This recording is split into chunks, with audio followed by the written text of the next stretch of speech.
Hello mga kaprubi, nandito naman po tayo sa Singkamas. Ayan po, nagsimula na rin po siyang magpakita ng bulaklak. At sa kasalukuyan mga kaprubi ay may mga ilan-ilan na po siyang bunga. Ayan mga kaprubi, sa lahat ng mga pananim ay ito po yung pinaka-paborito kong itanim. Sapagkat wala po siyang kasilan-silan mga kaprubi.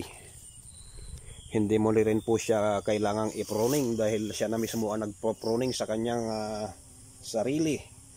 Kung makikita nyo po, wala po siyang sanga sa baba, kundi magsasanga lang po siya sa gawing itaas. So wala po siyang kahirap-hirap na itanim mga kaprubi, sapagkat ang singkamas ay base lang din po sa aking experience ay hindi na po kailangang abunuhan. Ayan po mga kaprubi, may mga maliliit na po siyang bunga na ipinapakita. At sa gawing itaas naman po ay mayroon na rin po mga ilan-ilan na malalaki. So ayan po ay pwede na po nating i-harvest po yan mga kaprubi. Sa mga mahilig magtanim-tanim dyan ng singkamas po ay try nyo po, at ito ay hindi po masilan, napakadaling itanim. Teg-ulan man o summer ay buhay na buhay po ang singkamas natin. Hindi na rin po ito kailangang isprehan. Opo, ganun po ang singkamas mga kaprubi. At kagandahan po nito mga kaprubi, pag dumating yung time na ang buhay niya ay natapos na, huwag mo lamang pong tatanggalin yung laman niya na nakatanim sa lupa.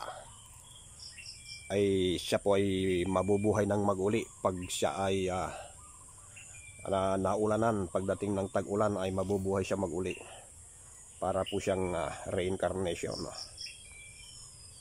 Ayan po mga kaprubi, kung nagustuhan nyo po ang video kong ito ay huwag pong kalimutang mag-subscribe sa ating channel, sapagkat marami pa po tayong maibibideo, lalong lalo na mga kaprubi pagka ito po ay nagbunga.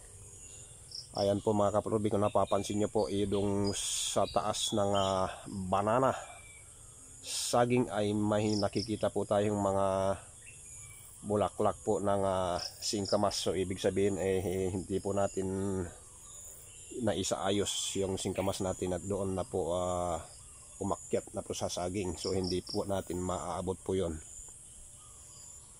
Pwede naman po siguro magamitan na lang po natin ng panungkit.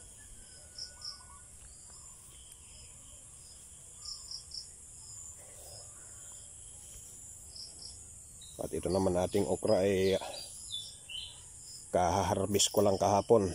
Ito na naman po, napakabilis pong lumaki ang bunga ng okra mga kaprubi. So kung nagtatanim ka po ng okra na pang konsumo mo lang, ay konti lang ang iyong tanim dahil araw-araw kang mag-aani ng okra.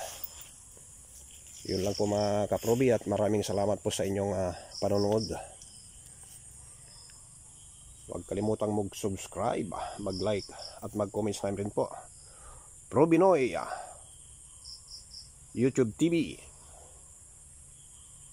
Maraming salamat po sa inyong lahat.